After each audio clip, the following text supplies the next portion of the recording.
Assalamualaikum warahmatullahi wabarakatuh. Alhamdulillahi nahmaduhu wa nasta'inuhu wa nastaghfiruh wa na'udzu billahi min syururi anfusina wa min sayyiati a'malina. May yahdihillahu fala mudilla lahu wa may yudlilhu fala hadiya lahu. Asyhadu an la ilaha illallah wahdahu la syarika lahu wa asyhadu anna Muhammadan abduhu wa rasuluh. Allahumma shalli wa sallim wa barik ala Muhammad wa ala alihi wa sallam ajma'in. Jamaah rahimakumullah. Alhamdulillah kembali kita duduk di majelis ilmu melanjutkan kajian rutin kita setiap malam Selasa, yang mana ini kita sudah memasuki 2 Zulhijjah. Kalau ada kita melengkapi sunnah-sunnah bagi orang-orang yang berkorban.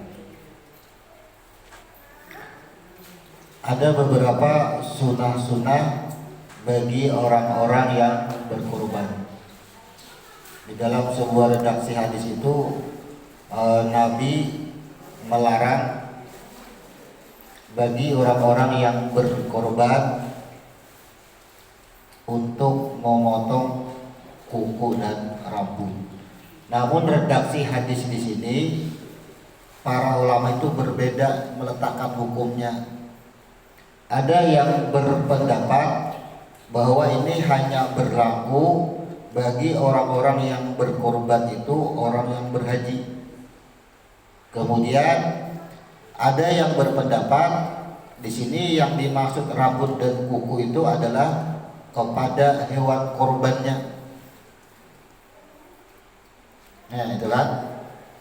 Jadi yang mana di sini, karena ada perbedaan pendapat para ulama. Nah, selama ini untuk kesunahan tersebut, karena itu Nabi jelas melarang,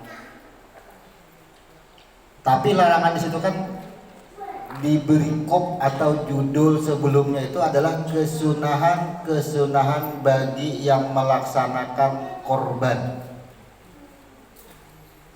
Bila ia terlanggar juga kada berdosa. Atas dasar itulah kita mencoba membedah dengan ilmu huruf. Maka orang yang berkorban terhitung sejak tanggal 1 Zulhijjah sampai ia berkorban untuk tidak melakukan memotong rambut dan kuku. Kemudian yang terhitung dari tanggal 1 Zulhijjah tadi, orang yang sudah menyatur duitnya. Misalnya kita tanggal 2 belum, tanggal 3 akan ada setor duitnya, tanggal 4 dan seterusnya boleh kita potong rambut, karena bukan dinyatakan orang itu sebagai calon korban lagi, belum dinyatakan karena belum setor duitnya, boleh memotong rambut. Misalnya sampai sembahyang hari raya tapi nya kada ada niat berkorban, kada ada duitnya, boleh memotong rambut, boleh. Pas hari raya yang kedua adanya berduit, diberi ke lapangan rezeki, kemudian ia berkorban, maka kada boleh motong rambut sampai hewan itu disembelih. Jadi patokannya itu ketika ia sudah dinyatakan masuk kepada ahli korban. Jadi tergantung duitnya. Niatnya ada tapi duitnya kada ada, cita-citanya. Sebenarnya orang kira-kira berniatnya kehendakan berkorban tapi duitnya ada. Nah, itu kada masuk. Secara ilmu huruf, kenapa pelarangan di situ jangan dipotong rambut dan kuku orang berkorban itu kan? Yang pertama, kita mensucikan roh yang menjadi batang tubuh. Kuku dan rambut itu masuk kada kepada batang tubuh? Masuk. Namun kita tatak berdahulu, rambut ditatak, kuku ditatak. Pada waktu penyembelihan, kuku dan rambut yang sudah ditatak ini itu kada masuk suci, akhirnya tertinggal. sebahagian dari batang tubuh itu tertinggal.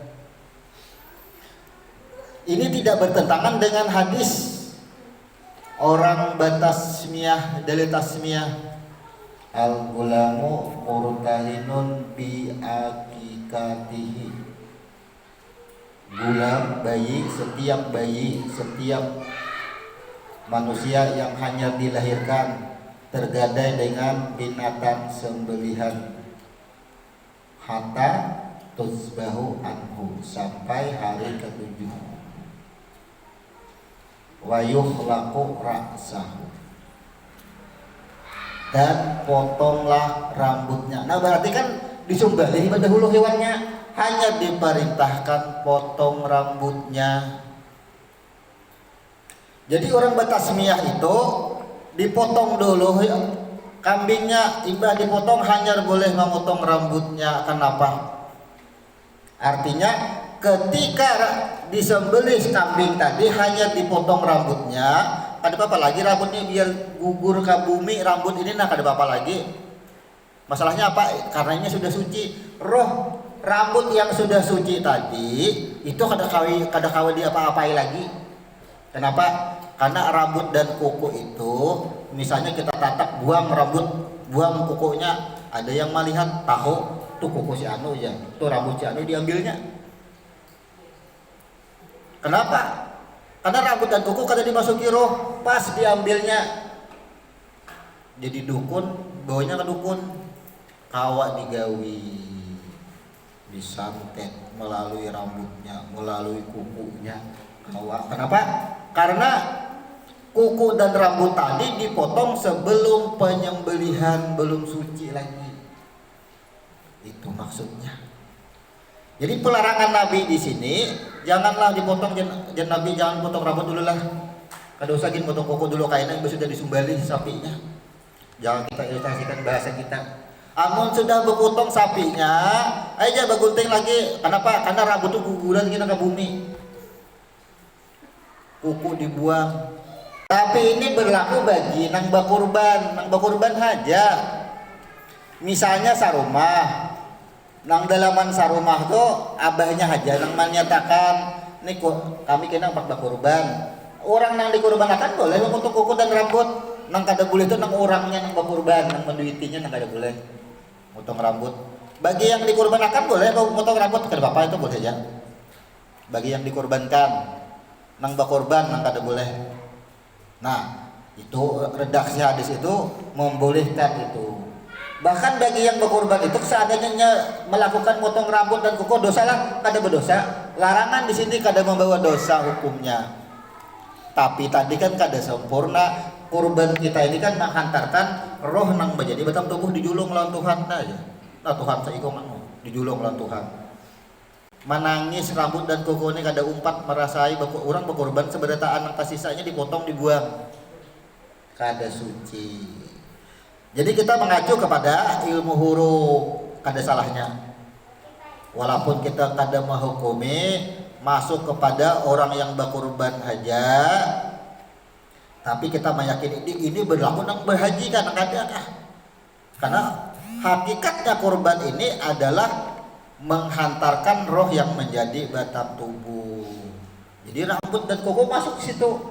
Amun dipotong bedulu, upatlah tertinggal. Orang tulakan rambutnya tertinggal rambut dan kuku tadi. Nah, jadi efek selanjutnya itu karena roh yang menjadi rambut dan kuku itu kan tidak dimasuki nyawa, bahasanya ada nyawanya. Seandainya rambut dan kuku itu dimasuki nyawa, ditiupi Tuhan nyawa, adalah yang panik motong kuku dan rambut kira-kira. Berdarahan tuh bang, kada nang waninya. Makanya motong rambut dan kuku itu nyaman aja, kada sakit karena kada ditiupi. Roh itu kada sampai, roh yang menjadi nyawa itu kada sampai ke dalam kuku, kada mau ke situ. Tapi ini harus ditebus. Jadi kita hakikatnya memotong hewan itu adalah mensucikan seluruh roh yang menjadi batang tubuh tadi. Walaupun kayaknya tak potong, imbas sudah dipotong kambingnya, potong rambut aman sudah, kada ada masalah lagi, kada sakit hati rambut kita dan kuku nih. Jadi batasannya dari 1 Zulhijjah sampai berakhir hari raya Tasyrik. Kemudian kesunahan lainnya lagi, ketika sesudah menyembelih, ya apa ujar Tuhan, inna a'taina kal kausar, ujar Tuhan sesungguhnya wahai Muhammad, kami ini banyak sudah memberikan kenikmatan. Jangan lupa memberikan rezeki, banyak sudah. Inna a'taina kal kausar. Di situ disebutkan sesungguhnya wahai Muhammad, kadang disebutkan sesungguhnya wahai Nabi Muhammad. Jadi Muhammad di situ bukan disebut dengan Nabi bin Abdullah. Muhammad itu disebut dengan batang tubuh. Batang tubuh kita ini Muhammad seikungan. Wahai batang tubuh, wahai roh yang menjadi batang tubuh nang hidup ditiupi roh, sesungguhnya aja Tuhan, aku ini banyak sudah memberikan engkau itu kenikmatan. Dipadai Tuhan kita nih, inna a'taina kal kausar, banyak sudah kami memberikan kenikmatan. Kita setiap jiwa itu dipanggil Muhammad. Setiap jiwa, Muhammad itu adalah semua ciptaan di bawah Nur Muhammad disebut dengan Muhammad. Wahai Muhammad, ujar Tuhan, banyak sudah aku memberikan kenikmatan. Fasholli li rabbika,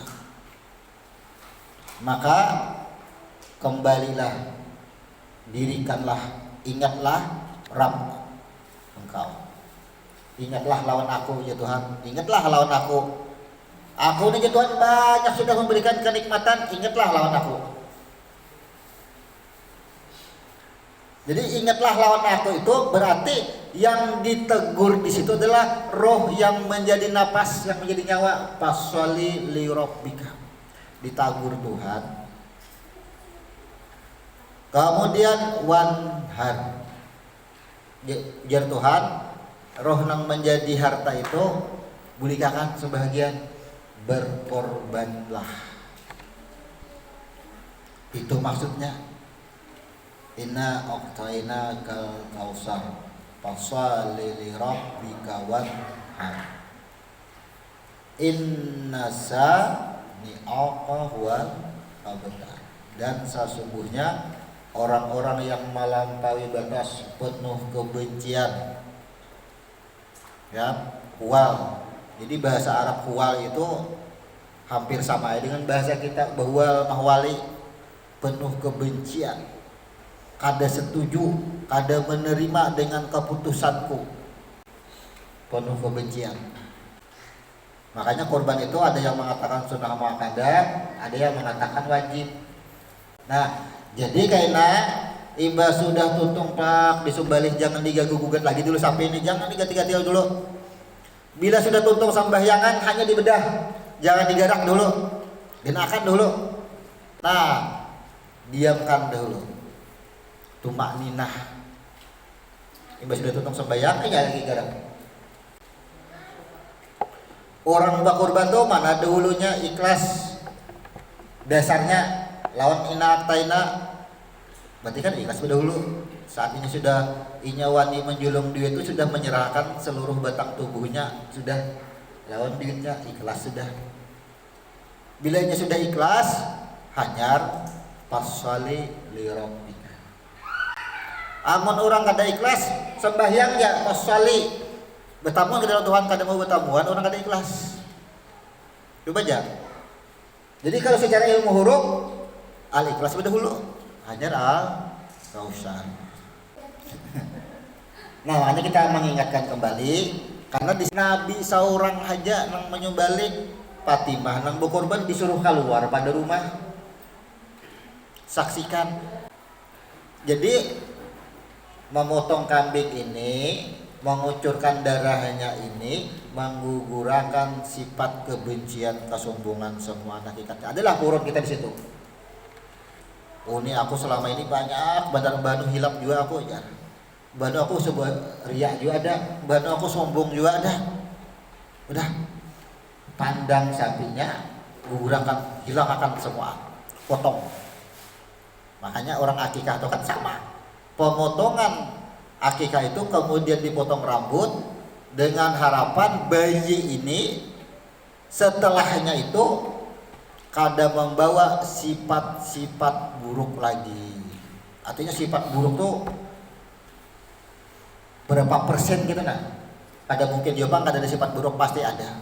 Karena sudah roh kita ini sudah tambahkan sumpah wa nafsi wa masawaha itu nah sudah tersumpah demi jiwa ujar Tuhan fa'alhamaha ujuraha wa taqwaha nang aku tiupakan tuh ujar Tuhan di dalamnya sifat buruk lawan sifat baik. Jadi kada kawa kada.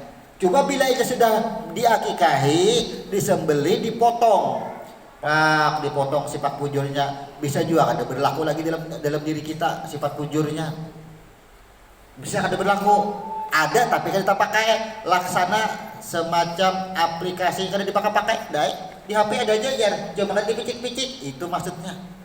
Artinya kita tuh terhindar daripada sifat-sifat buruk. Makanya orang-orang yang senantiasa setiap tahun berkurban dipertanyakan, apa yang dipertanyakan? Harus ada perubahan kehidupan di bidang ketakwaannya. Namun gak ada berubah, dipertanyakan cara dia berkorban.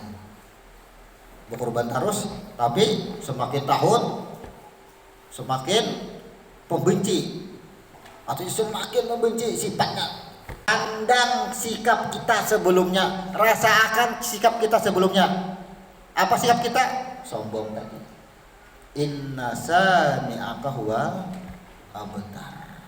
Pandang situ. Jadi nang dipotong tadi lah inna sami'aka huwa abtar. Itu nang dipotong. Tuhan bujur ujar pian Tuhan bangun guring nikmat nang paling luar biasa ulun masih kau behina masih kau melihat matahari masih gitu kan nikmat yang paling luar biasa masih kau behina inna a'taina kal kausar aku banyak ya Tuhan memberi rezeki sudah memberi nikmat kawa sudah lalu macam-macam iba sudah kawa behinak kawa aja bersalawat pulang hari ini ya kan kawa pulang bersalawat berarti nikmat terbesar itu adalah napas diri kita sesuai dengan al-ikhlas tadi sesuai bersambung. Nah lanjut lagi kepada berikutnya pasali itu sembahyang Tuhan lah ya. Sembahyang untuk apa? Karena apa? Karena yang sembahyang tadi sudah suci. Dari mana caranya suci? Di Quran diperintahkan ikutilah ajaran Nabi Ibrahim. Kami ini sembahyang mau empati Nabi Ibrahim di dalam sembahyang tenang. Kami ini mengumpati ajaran Nabi Ibrahim, makanya tadi menyembelih sapi. Makanya kami berkurban mengumpati Nabi Ibrahim. Kenapa? Karena ketika duduk tahiyat wa ala ali Ibrahim. Jadi kita kada terdusta. Kada terdusta di dalam tahiyat kita itu kita kada berdusta menyatakan menyebut nama Nabi Ibrahim. Lalu kita bersesuaian. Seharusnya korban ini malah memperkuat kelemah lembutan kita, ketawaduan kita. Ternyata sejak diadakannya kurban justru terjadi perpecahan. Kada sesuai dengan tujuan berkorban ternyata. Kita ini berkorban mensucikan roh menjadi batang tubuh yang menjadi napas. Ternyata napas ini alih-alih hendak suci malah saling benci, pecah. Jadi kita ini ingin membersihkan secara menyeluruh. Jadikanlah diri kita ini orang-orang yang benar-benar berkorban. Orang yang berkorban banyak menjadikan orang jadi korban. Akibat adanya korban, orang banyak jadi korban. Bakalah ya bahwa jangan lagi kita ini di penghujung akhir dunia. Sembahyang setiap 5 waktu, kurban setiap tahun, pengajian keilmuan kita semakin dalam. Nah, amun kita masih aja sembahyang sudah, kurban kayaknya sudah juga, kadakawa kita ini mensuciakan diri kita. Bahasa mensuciakan itu kan ilustrasi aja. Kenapa? Karena harus suci Pak harusnya. Bila masih aja ada walaupun kada tahu ucap tapi mata, yalah, mata bermain mengungkapkan suatu kebencian itu dengan mata. Dengan apapun, dengan siapapun, jangan lagi sudah ada. Dalam kehidupan apa saja, dengan siapa aja, jangan lagi menimbulkan kebencian dengan apapun. Kita bujur-bujur berasiakan seberataan apa aja. Jadi di mana selama ini kita menuju kepada keikhlasan, hanya masalah kurban nang setahun sekali, kadakawa kita menimbulkan keikhlasan. Lalu bagaimana yang 5 waktu? Yang 5 waktu kita pertanyakan juga. Kalau masalah yang setahun sekali aja, yang jelas-jelas rukunnya cuma mengumpul duit aja, rukunnya mengumpul duit. Kalau sembahyang 13 rukun yang kita perhatikan. Ini kurban mengumpul duit aja, belum bisa kita menuju kepada keikhlasan. Bagaimana yang 13 rukun, yang rukun sholat itu, bagaimana di situ? Allahumma wa bihamdika asyhadu an la ilaha illa anta astaghfiruka wa atubu ilaik. Assalamualaikum warahmatullahi wabarakatuh.